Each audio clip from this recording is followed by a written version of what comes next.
Swing and a drive, left field, get out, oh, get out of here,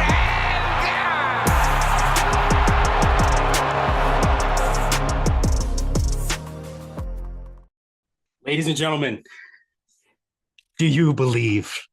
It's all I gotta say. Do you believe now in your Toronto Blue Jays?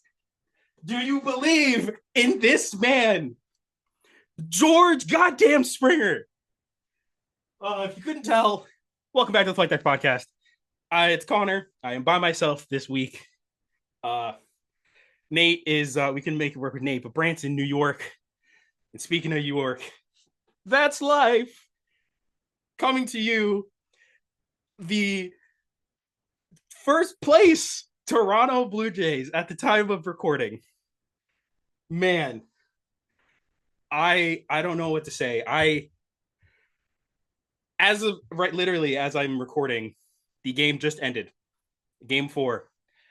4-game sweep of the New York Yankees at home. 3 games back in the division coming in. And you shove it in their fucking mouths. Every single game. I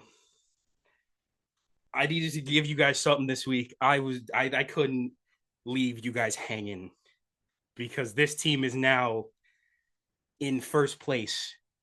And it is, when you guys hear this, the 4th of July. The Toronto Blue Jays, a team that we thought had a chance to do something this year. Obviously didn't think they had like the best team in baseball aspirations. Obviously a team that we didn't think. We thought they could do something. Maybe be a wild card team. But no, this team, something clicked. Something clicked in the end of May. And they've decided to surpass all of our expectations. I think it's safe to say. They are in first place on July 4th. Whew. All right, let me calm down. Let me breathe a little bit because we're only a few minutes into this recording and I don't want to rush it too much. Since last we talked and last we came to you guys, they've played 2 division games, 2 division series, the Boston Red Sox and the New York Yankees. I'm going to quickly go over the Boston stuff because I do want to obviously talk about the more pressing matter, and that is the New York Yankees series. So, game 1, that was Barrios and Brian Bayo all that time ago. 9-0 win. Can't ask for anything more than that. Andres Jimenez is back, and he's looking pretty good since he's come back. In all fairness to him, with the bat, Jose Barrios went 7 innings in that series, so I can't ask for anything more than that. In game 2, we did have a small transaction. I'll talk about more of the transaction than the actual game itself, because that was a 15-1 loss to the Boston Red Sox. It's a blip. It's a measly blip on the radar of everything that we're going through right now as Blue Jays fans. Bassett went 2 innings, gave up 8 runs. It was one of those games, unfortunately, you just had to chalk it up to being like, no, this isn't the day for anything like that. We're just going to. But then they come back in game 3. That was Eric Lauer versus Walker Buehler. Paxton Schultz did go on the IL at that point, unfortunately, and that's when we brought back Justin Brule, who I'll briefly mention later on because he had a hilarious moment in game 4 of the series. But yeah, Eric Lauer does his typical 4 1/3, 3 earned runs. We'll take it. Obviously, Vladdy and Barger go back-to-back. That was the big moment in that one. Man, and then Nathan Lucas does his thing. Tyler Heineman does his thing. Andres Jimenez does his thing. And yeah, we take 2 out of 3 from the Boston Red Sox, and we enter a series with the New York Yankees. The first place New York Yankees, 3 games back of the division. And game 1, it is Carlos Rodon against Max Scherzer. I was fortunate enough to go to the game 1 of the series. Great atmosphere, great games. I knew it was going to be a great atmosphere. As you guys can tell, I'm wearing a City Connect, obviously, for the listeners or for the audio listeners, but it doesn't have my standard 8 on it anymore. Because I had to get a City Connect of a guy that's still on the team. And if you couldn't tell, number 5, Dalton LeVar Show. And since then, Jays are 4-0 since I bought this jersey.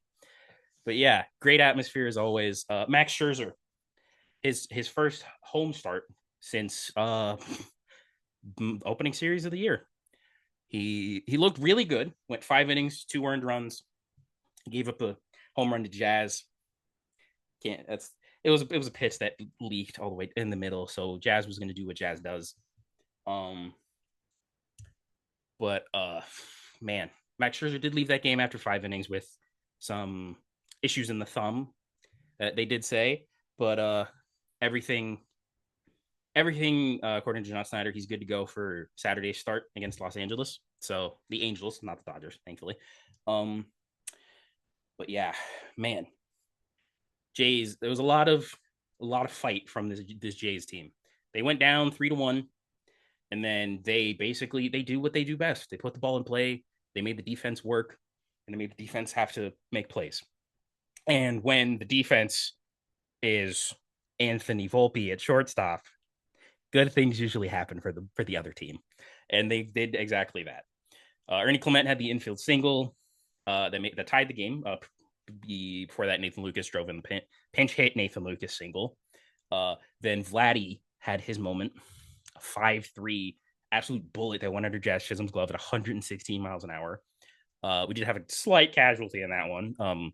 Mr. George Springer did get a knee to the throat, so that did suck just a little bit for George. But as we could see, he was clearly fine. He was clearly okay after that, just a little winded. Cody Bellinger did hit the bomb against Mason Fluharty to make it 5-4. And then Chad Green, a.k.a. the Panic Man, came in, and Miles Straw made a couple of beautiful catches to help him. And after that, I got to witness I know bias, obviously, recency bias, the superior Blue Jays closer walkout in Jeff Hoffman with the lights, the Thanos, the Kid Cudi. I'm not biased. You are. Kid Cudi's amazing. Yeah. So Kid Cudi and Jeff Hoffman came out, did his thing. Jays take game 1, 5-4. It was beautiful atmosphere, and it was a taste of what was to come in the series, for sure. And it's just so many stories on this team of guys that we didn't know what to expect. We had expectations, but we didn't have a lot of them have surpassed them. Because in this series, it was the series of Addison, Barger, and George Springer. There's not much more you could really say. Barger and Springer were the two catalysts of this entire offense. And it's just like, if I said this at the beginning of the year, you would think, oh, the Jays aren't in a great place. George Springer turned the clock back.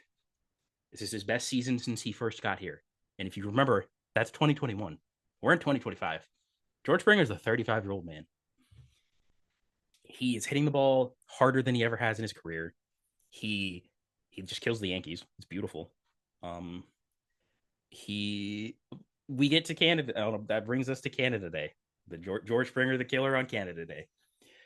Before that, actually, a big story in the Yankee series. I should bring this up, obviously, as if you watch the series, you know, Bo Bichette was scheduled to be in the lineup in Game 1 of the series. Stepped on a ball in pregame and didn't play basically at all in this series. Which, again, they just swept the Yankees in a 4-game series. Bo Bichette had 1 at bat. He played 3 innings, basically. Had 1 at bat. And you 4-game swept the Yankees. It's just mind-boggling to think about. But since they didn't have some things where they were facing a lefty and Max Fried in Game 2. It was Kevin Gausman versus Max Fried. They called up our boy, the guy from last year, Leo Jimenez. We haven't seen him in a while. He did, as was mentioned on the broadcast a couple of times, he went through some injury stuff at the beginning of camp, then got mono and essentially lost months of the season. And he made his way back up. Congratulations. They did demote Jonathan Clase. Unfortunate, but Clase will make his way back around. I'm not too worried about that. Um, the Jays' first inning didn't start too great. Noted current Blue Jay killer, I guess, Jason Dominguez. Two out base hit in the first inning of Canada Day. Yankees go up 2-0. Not great, but then we get the first of many George Springer home runs this series. He goes deep on a Max Fried curveball. That wow. And then the most unlikely source, Andres Jimenez, off of Max Fried, goes to dead center field. I will repeat this. Andres Jimenez went deep off of Max Fried to dead center field to give the Jays a 4-2 lead at the time. That is insane. It's again, it's things like this that are like something different about this team. They have those moments now, and the moments kept coming, and they kept coming, and they kept coming. Unfortunately, the Yankees did tie that game. Obviously, got the two errors between Clement and Vladdy like back to back, which is Clement is a fucking rare occurrence. That man has been amazing this year on defense. Vladdy has a moment. He's not paid to field. He's paid to hit, so it's fine. And then we got another catcher against the Jays. There was another catcher interference by J.C. Escarra, the not typical Yankees catcher, because Austin Wells was out with some circulation issues in his I believe it was his thumb or his hand in general. So he wasn't catching the first few games of the series. Didn't catch until game 4, really.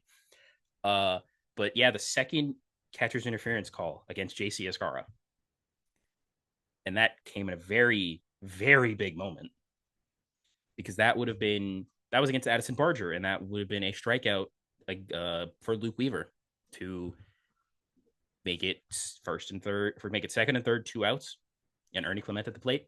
But instead, it was bases loaded, 1 out, and Ernie Clement hits a single because he just continues to hit, and it was against a righty even in this situation. Ernie has turned it around, and I can't say this about everybody on the team, and I probably shouldn't because I'm a fan, but I'm very biased. I think again, I don't think the Jays are like the best in the American League. No, we are. Actually, I'm lying. I'm lying to myself, and I'm lying to you guys. The Jays are up. Jays are up and winning. I think they have at least 3 All-Stars. They have at least 3, and including Vlad. The Vlad, obviously, I'll get into it a little bit later with the rest of them. But Vlad, congratulations to Vlad. He did get named All-Star starter for the 4th time in 5 years. He got named the All-Star starter at first base over Paul Goldschmidt, Yankee first baseman. Another win over the Yankees in that regard. But if I wholeheartedly believe Alejandro Kirk's going to be an All-Star, he is the second best catcher in the American League behind Cal Raleigh, and it's not close. And I'm, again, recency bias. It's not even recency bias anymore. I think you can make a very easy case for Addison Barger and George Springer to both be All-Stars.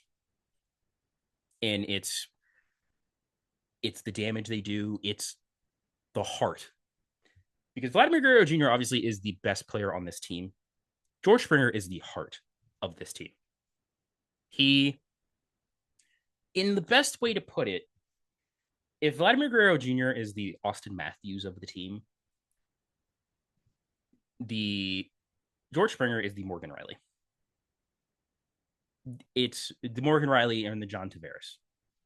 He does everything so he hit a fucking grand slam on Canada Day, and then decides to go up with the bases loaded again and say, you know what, I'm going to take it easy on the Yankees this time. I'm not going to hit all 4 in. I'm going to do half of that. I'm going to get 2. I'm going to set a career high in RBIs with 7 against the New York Yankees on Canada Day. And the Jays ultimately win that game 10-5. Gausman went 5 innings, 2 earned runs. He battled to get those 5 innings, but we'll take it at that point. Sandlin, Brule, Fisher, Green, and Yariel got used in that game. And man. And then we get to game 3. Jose Barrios versus Will Warren. man, man. That was probably, from an outside viewing perspective, probably the best, easily the best game in the series from an outside viewing perspective. Um, that was the game that everybody's favorite setup guy came back. Jimmy Garcia is back officially off the IL. Mason Fluharty, who has been struggling lately, did get optioned back down to Buffalo because you still have Brule and you still have Brandon Little. Brendan Little. So Brendan Little, as we've mentioned, and I can't get that out of my head, and I blame Brant. He is Brendan Little. He's the Don of this team. And so, yeah, we now get to this game. It starts absolutely storybook. First, Andres Jimenez, who's leading off in this game, gets a base hit. George Springer, base hit. Vladimir Guerrero Jr. spits on a 3-2 pitch. Bases loaded, nobody out. Alejandro Kirk hits a ball over his head that's above his head down the line. Two-run double. And then Addison Barger gets a pitch that I think could be up there in the running for probably worst pitch of all time by a pitcher. Will Warren, an 87-mile-an-hour changeup, first pitch changeup, right down the middle. Really? Gonna give that to one of the hottest hitters in baseball? Man. 5-0 Blue Jays, 5 batters in. Oh, but they weren't done there. A couple batters later, man on, David Schneider. Babe Schneider, who has an over 900 OPS since being recalled. Since being recalled from AAA. He is proven it again that he can be a very valuable member of this team. Doing it against right-handed pitching, do it against left-handed pitching. Makes it 7-0. Andres Jimenez later makes it 8. And then we get to the 5th inning, and Jose Barrios decides, those 8 runs that you guys gave me as cushion, I'm going to give 6 of them right back. And to the Yankees' credit, they weren't cheap hits either. They were bullets all around the field to get the 6 runs. LeMahieu, Rice, and then Judge, respectively. And Giancarlo Stanton, I knew he was going to hit his first home run of this season against the Blue Jays. It was just written. And he did that and made it 8-6. And that was basically it for Jose Barrios. Jose went 4 1/3, gave up 6 earned. His worst start in the 22-10 stretch, I believe, at that point. So he had a 1.67 ERA and during the Jays 22-10 run in that point. So he's entitled a bad game. Just wish it didn't come there, but it did, and we have to live with that. Cody Bellinger makes it 8-7. Davis Schneider hits another absolute nuke to make it 9-7. And then we get to a moment that I don't know how to feel yet. I can feel really easy about it because they ended up winning the game, obviously, as we all know. Brought out the brooms for the Yankees. Again, I will mention this till I'm blue in the face on this podcast episode. We swept the New York goddamn Yankees at home to take first place in the division in July. Like, it's insane to talk about. What are we doing? But yeah, Jimmy Garcia gets his first innings of the year, and it's a 9-7 game. They give him the high leverage.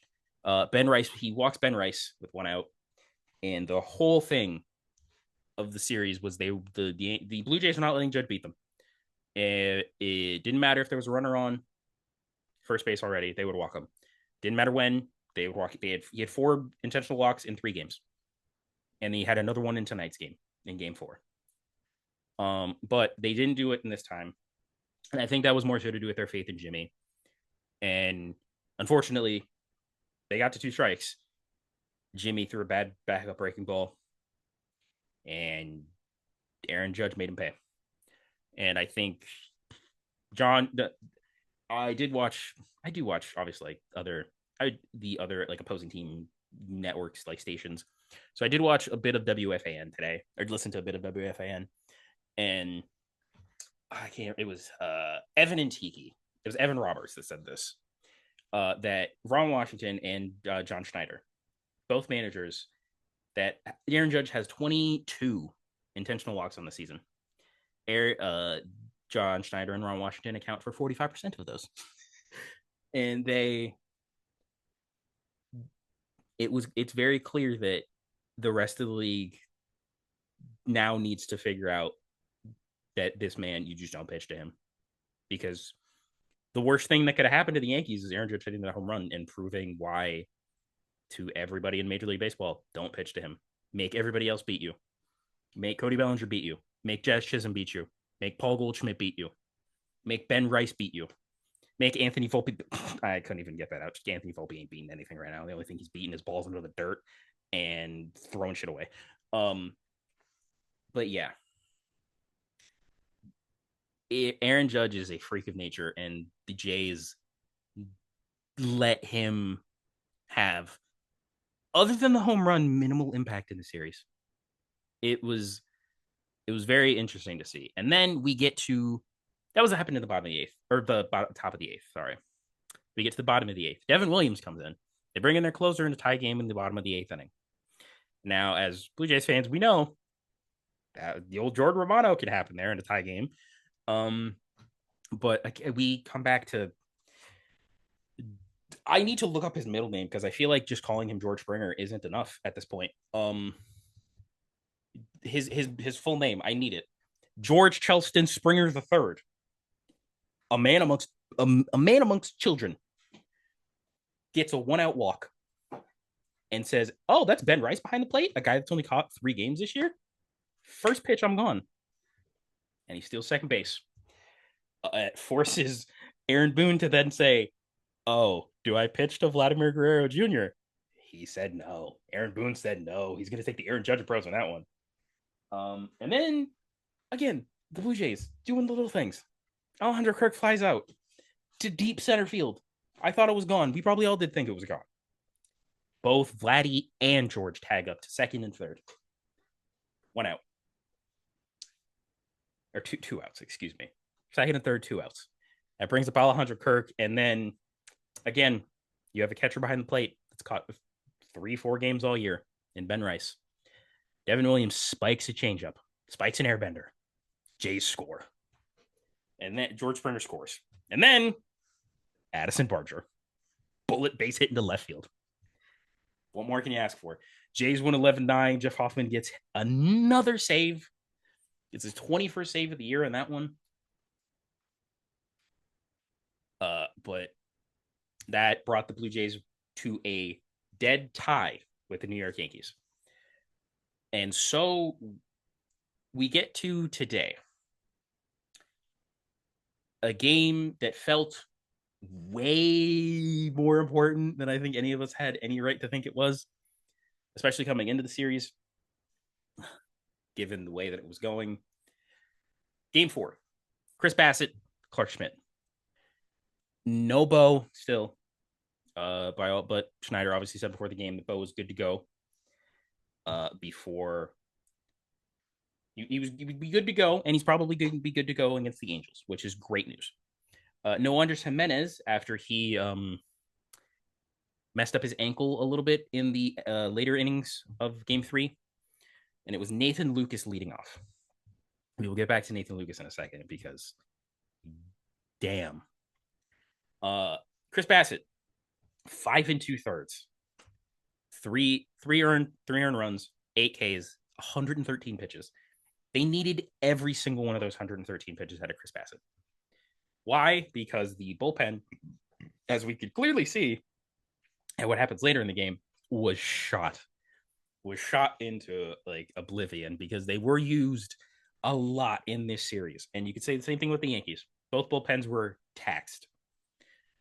But again, Addison Barger gets us started with an opposite field bullet of a double.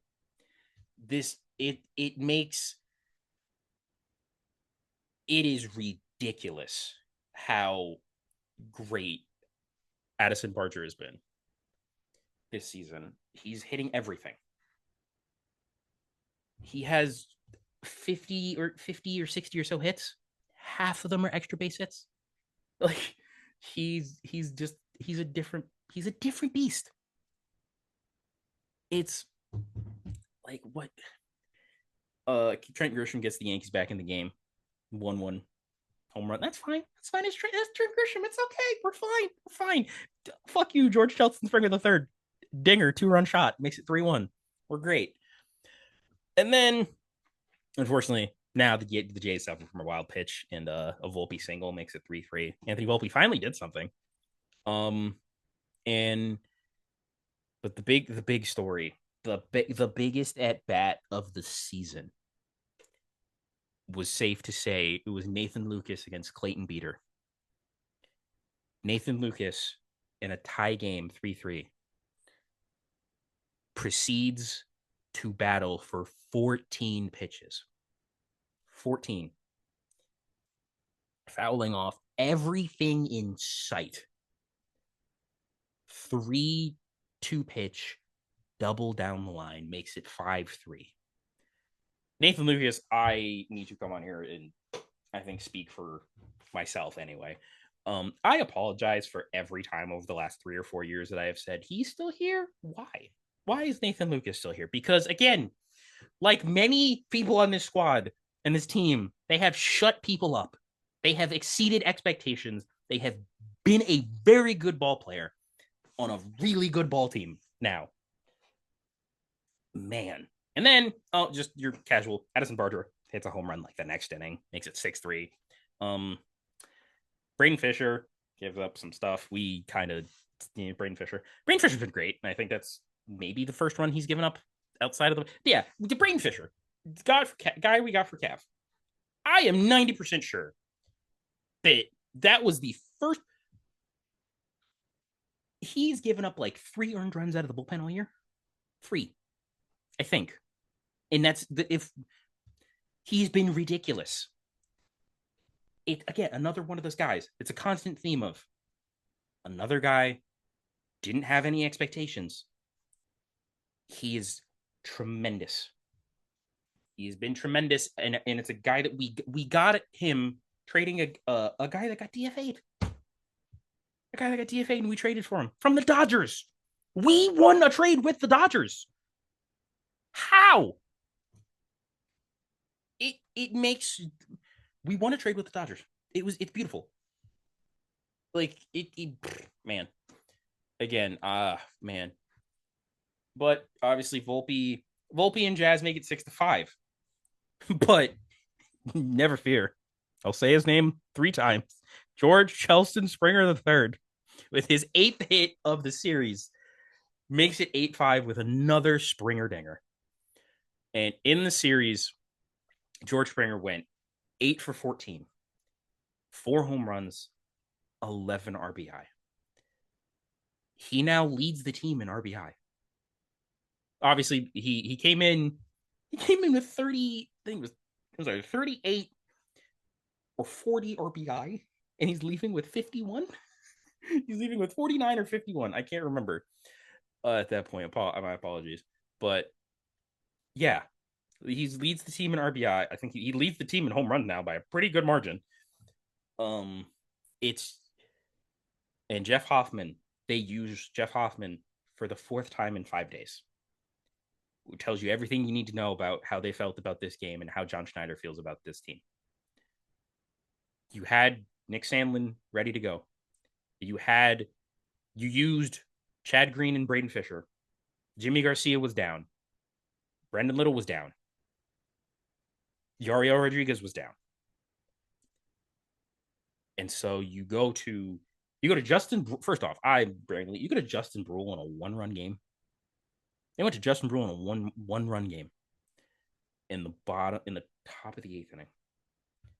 And Justin Brule proceeds to make Cody Bellinger look like a fool.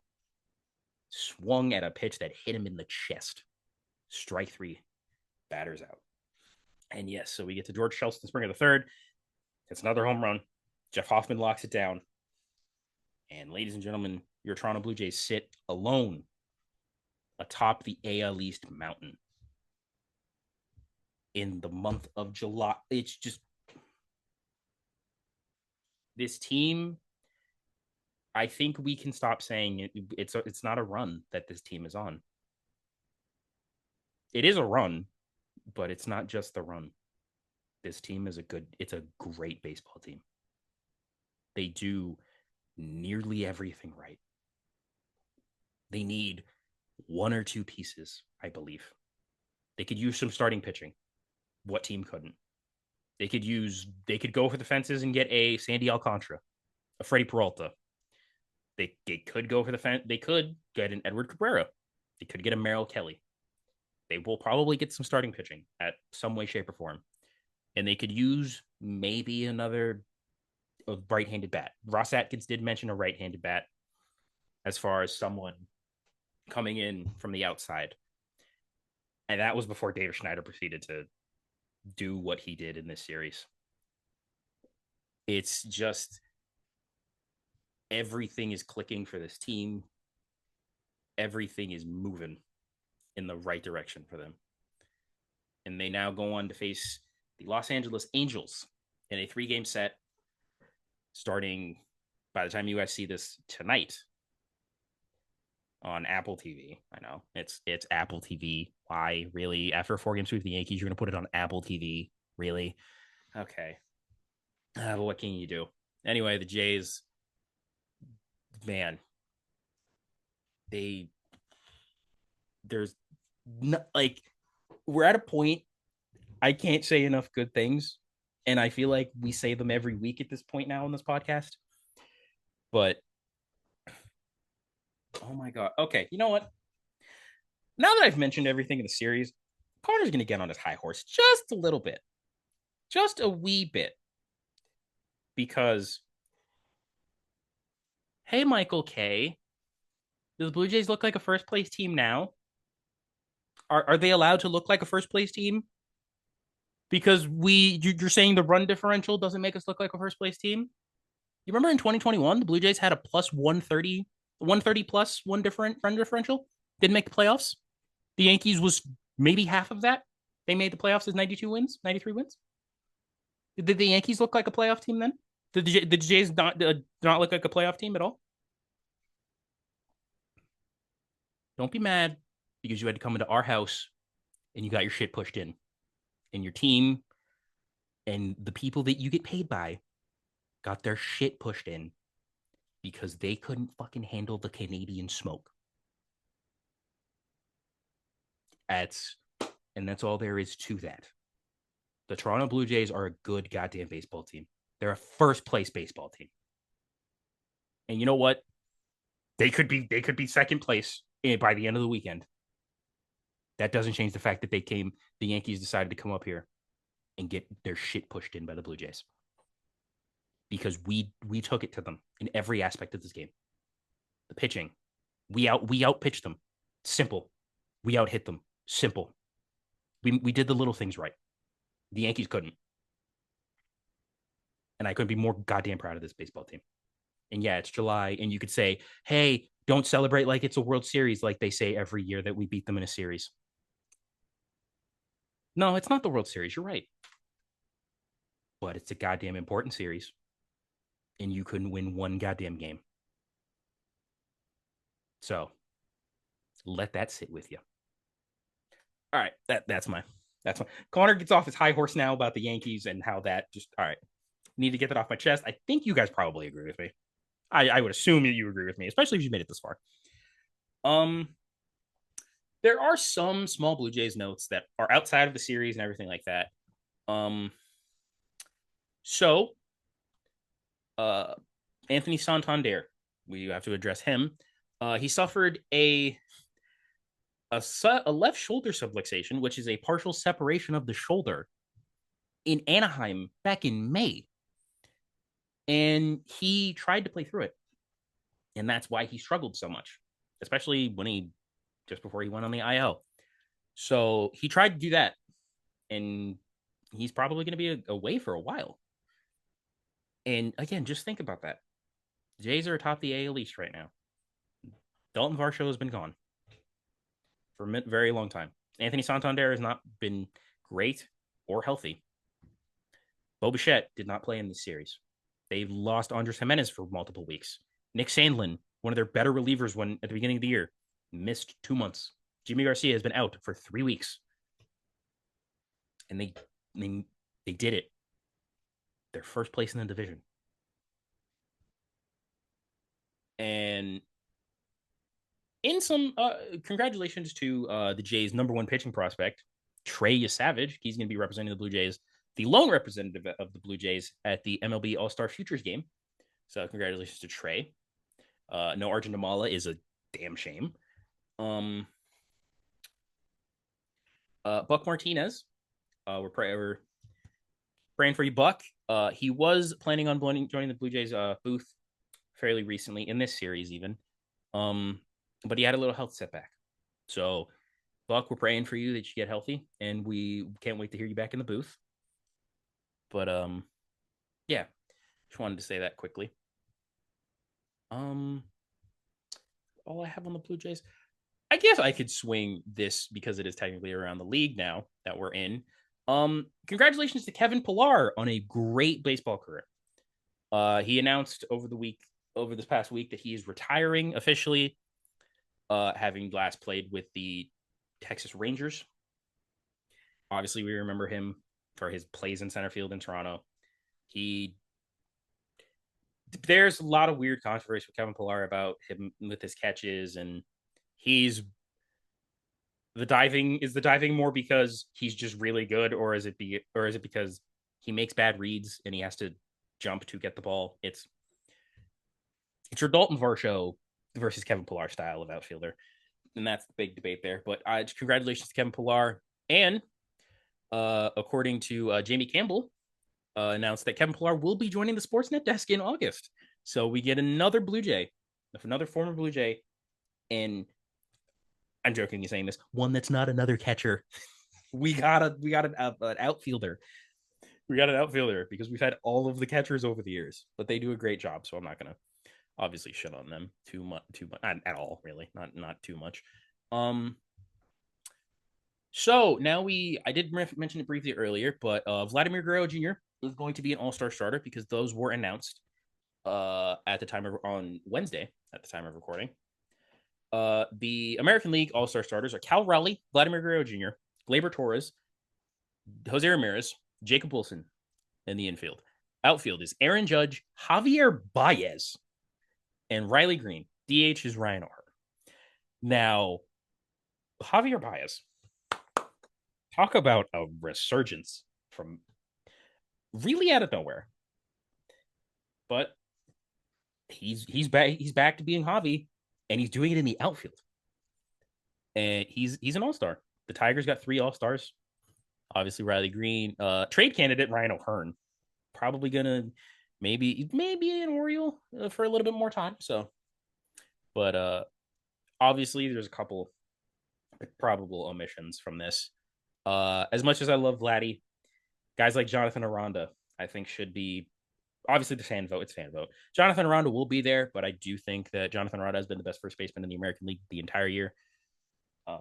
Not really particularly close. Gleyber Torres, I think, is fine there. Jose Ramirez, I think, is fine. Jacob Wilson beating out Bobby Witt. Congratulations to Jacob Wilson, rookie, doing this. He's going to run away with the AL Rookie of the Year, unless Astros rookie Cam Smith has something to say about it. Aaron Judge, obviously, yeah. Riley Green, yeah. I don't really have too many qualms with the AL. Now, the NL is kind of where things look a little more interesting to me. Will Smith at catcher. I don't think people have an issue with that. Freddie Freeman at first base. That's fine. Ketel Marte at second. That's fine as well. Manny Machado at third base. That is fine. Shortstop is Francisco Lindor. Now, while it took Lindor a couple years to finally get an all-star as a Met, it's the year that he probably deserved it the least. Elly De La Cruz has been, without a doubt, the NL's best shortstop the entire year. And he does not make the starting list. He does not make the starting lineup for the All-Star game, which is a little insane to me, but it's fan vote, obviously. We can't really do anything about the fan vote. Elly will get in as the Reds representative, and that's fine there. The outfield is Pete Armstrong, Kyle Tucker, deserved, and playing under 40 games this year, Ronald Acuna Jr. is an all-star starter. Now, he has been absolutely on fire since coming back off of the IL. James Wood, I think, is easily deserving of the third spot. He has been arguably he's been an MVP candidate. He's been a borderline MVP candidate this season for the Nationals. And he's going to get, it's a lot of these. We obviously have to think he's going to get in. James Wood is going to be an all-star this year. But it's just, he couldn't get the starting spot. And then DH, I don't know. We obviously know DH, Shohei Ohtani. That's neither here nor there. He's going to get that every year if he's decent even. But yeah. And then also on the all-star festivities, we get Ronald Acuna Jr., James Wood, and Cal Raleigh announced that they're going to be in the Home Run Derby. And it's in Atlanta, so that's going to be very cool. And they did also announce that the All-Star Game jerseys, the American League, everybody in the American League will be wearing number 3 to represent Babe Ruth. And everybody in the National League will be wearing 44 to represent Hank Aaron. So I'm not mad at that. That's fine by me. Next, we have a little bit of history. Clayton Kershaw is the 20th, joins the very exclusive club, 20th pitcher ever, 3,000 strikeouts. Just the 4th ever lefty and the 3rd ever to do it with one team. He did it last night, mainly because Dave Roberts gave him the longest leash he could. He did give up 4 runs very early in that game. He only had 3 Ks in the game, and he needed 3 to get 3,000 going into it. And it was very weird because after, in the same inning that he got the K, Max Muncy went out with what looked like a very bad injury. Just like a batter before, like the same batter that Kurt Kershaw struck out Vinny Capra. So, but congratulations to Clayton. That was the last thing he really needed on the Hall of Fame resume. So he got it, and he's gonna be a Hall of Famer, and it's not even a question anymore. It really wasn't a question anyways, but this kind of just says 100%. If you didn't vote for Clayton Kershaw to be in the Hall, if you don't vote for Clayton Kershaw to be in the Hall of Fame, you're dumb. It's simple as that. Just quickly, there's these Cleveland Guardians right-hander Luis Ortiz being investigated for 2 individual pitches, which kind of popped up on the betting integrity for. So he got put on paid leave so far. Luis Ortiz, kind of funny. This does kind of relate back to the Jays in a way. Luis Ortiz, in a roundabout way, was in a 3-team trade that the Blue Jays got with Andres Jimenez. Because if you remember, Andres Jimenez and Nick Sandlin got traded to the Blue Jays for Spencer Horwitz. Spencer Horwitz then proceeded to get traded from Cleveland to Pittsburgh for Luis Ortiz. And Luis Ortiz has been fairly solid this year. Innings eater, low 4s ERA. But obviously the MLB flagged some pitches, and it does look a little iffy. But what more can you really do there? And lastly, I just want to bring up, there's a couple injuries, a couple of things here. Ron Washington, I did bring him up earlier with the whole intentional walk thing. It was announced he's not going to return this season to managing because of a medical issue. So just prayers up with Ron Washington. Hope he recovers and gets through whatever he's going through pretty quickly, and we could see him back on the field next season. And then just last 2 injuries, Jeremy Pena, who could easily be an all-star this year. He goes on the IL with a rib fracture. So that's unfortunate for Jeremy because he's had a really good year. He's been one of the better shortstops in the American League.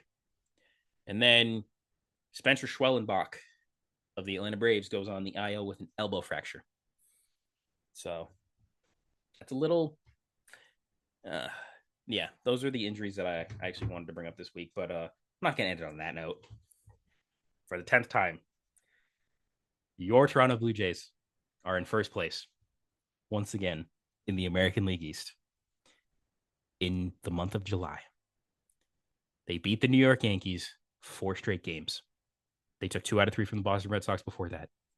They have been the hottest team in baseball since the beginning of June, and it's not close. So thank you for listening. As always, if you made it this far, check out all the socials below, and keep calm, and let's go Blue Jays, baby. Peace.